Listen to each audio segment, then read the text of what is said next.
Judul-judul di sebuah penelitian etnografi itu sangat-sangat eye-catching gitu. Jadi tertarik untuk membuka.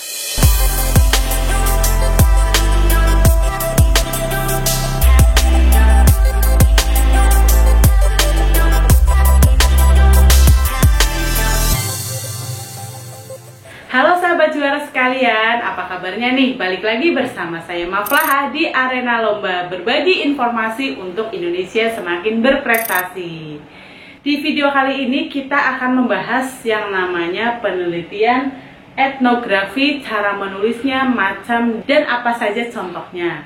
Ya, langsung aja ya pembahasan mengenai penelitian etnografi. Etnografi itu merupakan salah satu penelitian kualitatif di mana metode ini digunakan untuk mengungkap makna sosiokultural yang ada di masyarakat.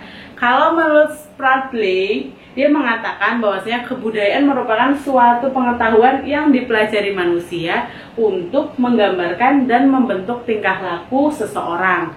Jadi perlu digarisbawahi ya sahabat juara sekalian, penelitian etnografi ini sangat berkaitan dengan pola perilaku ataupun seperti narasi kehidupan di dalam masyarakat gitu. Dan biasanya penelitian ini tuh banyak sekali digunakan para antropolog karena etnografi selalu berkaitan dengan sosiokultural ataupun hal-hal yang dihasilkan oleh masyarakat. Nah, di dalam penelitian etnografi ada hal-hal yang seringkali menjadi objek dari sebuah riset etnografi. Yang pertama itu pola perilaku, kemudian sistem keyakinan, bahasa, dan nilai kultural. Jadi memang secara garis besar penelitian etnografi ini selalu berkaitan dengan sosiokultural. Jadi kalau sahabat juara ingin melakukan sebuah riset etnografi, sahabat juara itu perlu mengetahui apa saja ataupun bagaimana sih proses sosiokultural yang terjadi di sebuah masyarakat tertentu yang akan menjadi objek kajian dari riset sahabat juara sekalian.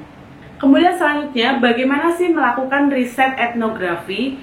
Karena riset ini berkaitan banget dengan yang namanya sosiokultural dan biasanya seringkali menggunakan observasi yang partisipatoris.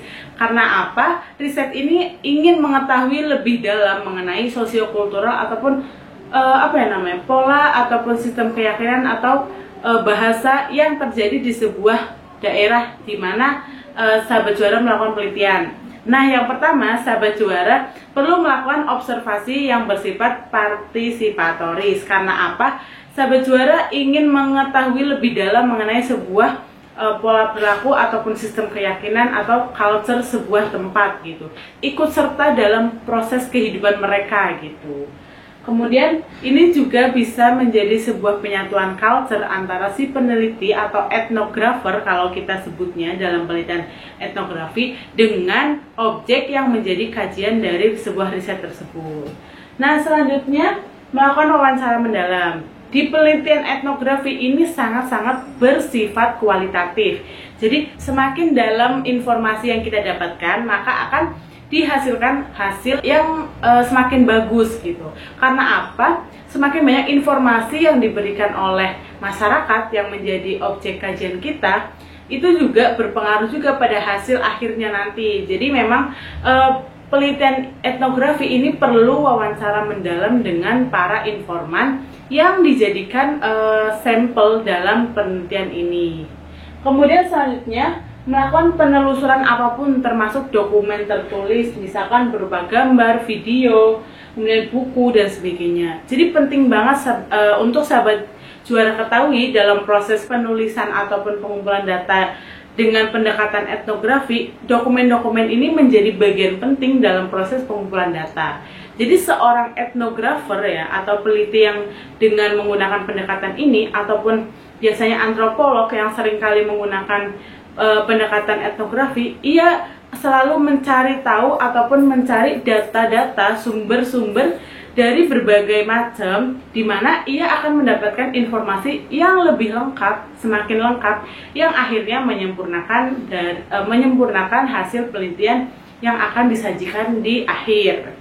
Selanjutnya, diari lapangan punya peranan penting dalam proses penelitian dengan pendekatan etnografi. Jadi bagi seorang etnografer, diari ini menjadi bagian sangat penting dalam proses pengumpulan data. Karena apa? Ia akan melihat bagaimana pola perilaku ataupun bagaimana culture yang terjadi dalam kurun waktu tertentu gitu. Jadi memang partisipasi yang di sini digunakan ataupun pendekatan yang digunakan oleh seorang etnografer ini memang sangat-sangat bersifat partisipatoris gitu, atau memang dia harus menjadi bagian dari sebuah kehidupan masyarakat yang ingin diteliti.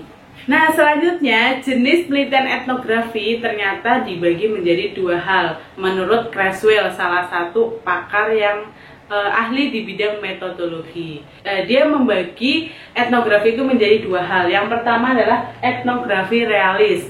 Etnografi realis ini merupakan salah satu pendekatan etnografi di mana cara memperoleh datanya ini peneliti ataupun etnografer ini menggunakan pihak ketiga atau orang ketiga. Jadi orang ketiga di dalam penelitian ini tuh dianggap memiliki kemampuan ataupun pengetahuan yang ia mampu mengetahui ataupun paham segala permasalahan yang akan menjadi riset dari sahabat juara sekalian. Jadi di sini peran orang ketiga ini sangat-sangatlah penting dalam proses etnografi yang bersifat realis. Kemudian di sini penelitian ini akan bersifat bebas nilai, di mana peneliti atau seorang etnografer ini tidak langsung turun di lapangan ataupun dia hanya menggunakan data-data ataupun mengumpulkan data-data ini dari pihak ketiga yang memang dia sangat paham terkait data yang ada di lapangan mengenai tema yang sahabat juara ingin teliti atau sedang berlangsung dalam sebuah proses penelitian. Nah, yang kedua ada yang namanya etnografi kritis. Nah, berbeda dengan etnografi realis, dalam proses cara pengumpulan datanya ataupun dalam proses pelaksanaan risetnya, biasanya etnografer ataupun peneliti ataupun sahabat juara sekali itu menjadi bagian yang mengadvokasi sebuah fenomena ataupun permasalahan yang ada di masyarakat. Bagian dari etnografi kritis ini, sahabat juara sebagai peneliti atau etnografer ini mengadvokasikan suara dari sebuah kelompok sosiokultural yang diteliti. Jadi memang menyuarakan apa yang ada di masyarakat di mana tempat penelitian sahabat juara sekalian. Nah, biasanya seorang etnografi dengan pendekatan etnografi kritis ini tidak bersifat bebas nilai. Karena apa? Ada turun serta ataupun ikut campur tangan seorang peneliti ataupun sahabat juara sekalian dalam menyuarakan atau mengadvokasi suara-suara kelompok sosial yang diteliti. Bisa berkaitan dengan misalkan relasi kuasa, kemudian ras, gender yang berbeda dalam sebuah sosiokultural yang ada di masyarakat tempat di mana sahabat juara ini melakukan penelitian. Selanjutnya adalah bagaimana langkah menyusun penelitian etnografi. Yang pertama, memilih ide etnografi. Jadi ide ini menjadi bagian penting dan perlu dilakukan utama dalam proses ketika sahabat juara ingin melakukan sebuah riset dengan pendekatan etnografi. Kemudian yang kedua, mengajukan pertanyaan. Karena riset etnografi ini sangat berkaitan dengan kehidupan masyarakat, sosiokultural masyarakat, dan peneliti ini menjadi bagian dari proses ataupun kehidupan masyarakat itu sendiri, mengajukan pertanyaan-pertanyaan dalam proses pengumpulan data atau penelitian ini menjadi bagian penting dalam penyusunan yang namanya penelitian etnografi. Kemudian yang ketiga ini adalah pengumpulan data. Pengumpulan data seringkali dilakukan melalui observasi partisipatif karena perlu ditekankan penelitian etnografi ini sangat berkaitan dengan sosiokultural dan memang melibatkan peneliti sebagai subjek sekaligus objek dari sebuah penelitian tersebut. Jadi nggak bisa dipisahkan dari objek yang kita teliti gitu. Kita turun langsung sebagai seorang etnografer atau misalkan sahabat juara ingin melakukan penelitian ini dengan pendekatan etnografi, kita dalam proses pengumpulan datanya seringkali melakukan observasi yang benar-benar in charge dan ada di dalam tengah-tengah kehidupan mereka. Kemudian yang keempat ada perekaman data. Tentunya ini bagian dari proses mengumpulkan data agar data-data yang didapatkan itu tidak hilang begitu saja. Karena kan kadang ingatan seorang peneliti itu terbatas gitu, dalam artian dalam satu waktu kita tidak bisa mengingat segala informasi ataupun data yang didapatkan di lapangan. Jadi perlu untuk merekam agar data itu bisa diputar ataupun bisa setel ulang dalam proses, misalkan dalam proses nanti analisis data. Nah, selanjutnya dalam proses analisis data ini dilakukan ketika memang sahabat juara ini sudah mendapatkan data di lapangan. Tapi perlu diketahui, penelitian etnografi ini karena bersifat kualitatif, jadi ketika sahabat juara melakukan penelitian, dalam proses penelitian itu sedang berlangsung, sahabat juara juga bisa sekalian menganalisis atau juga bisa di akhir ketika semua data sudah didapatkan. Tapi itu pilihannya tergantung sahabat juara sekalian sih. Tapi lebih enak ketika sahabat juara ini mendapatkan data dan langsung menuliskan atau perlahan sedikit demi sedikit menganalisis. Karena memang di penelitian etnografi semakin dalam ataupun semakin banyak informasi akan memunculkan kedalaman juga dalam proses analisis datanya. Dan yang terakhir itu adalah bagaimana penulisan laporannya. Dalam proses penulisan laporannya, penelitian etnografi ini tidak jauh beda kok dengan penelitian-penelitian sosial yang lainnya, terutama yang bersifat kualitatif. Penulisan laporan ini sangat bersifat teknis, jadi ya seperti pada umumnya aja mengenai penyusunan laporan penelitian.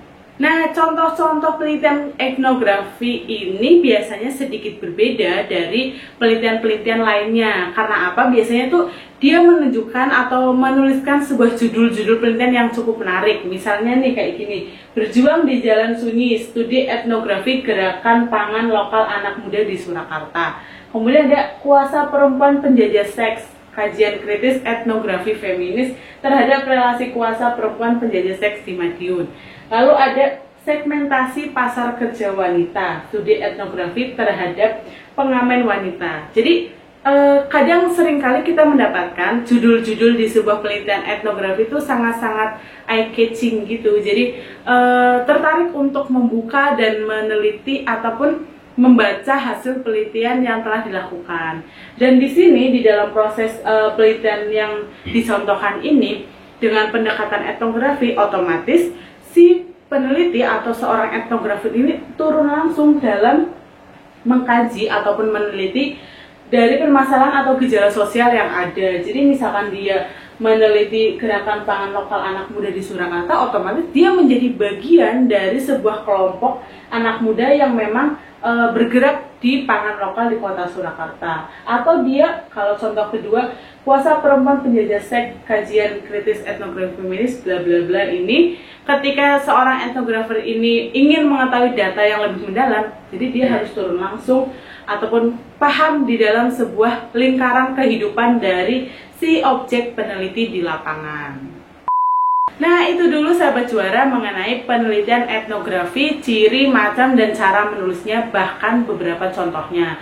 Intinya adalah ketika teman-teman atau sahabat juara ingin melakukan sebuah penelitian etnografi, teman-teman sahabat juara itu harus siap untuk berpartisipasi aktif menjadi bagian dari sebuah objek penelitian yang teman-teman kaji. Sampai di sini dulu, terima kasih sudah menonton. Jangan lupa untuk like, komen, subscribe, dan tekan tombol loncengnya agar sahabat juara tidak ketinggalan informasi menarik di channel Arena Lomba. Terima kasih. Bye.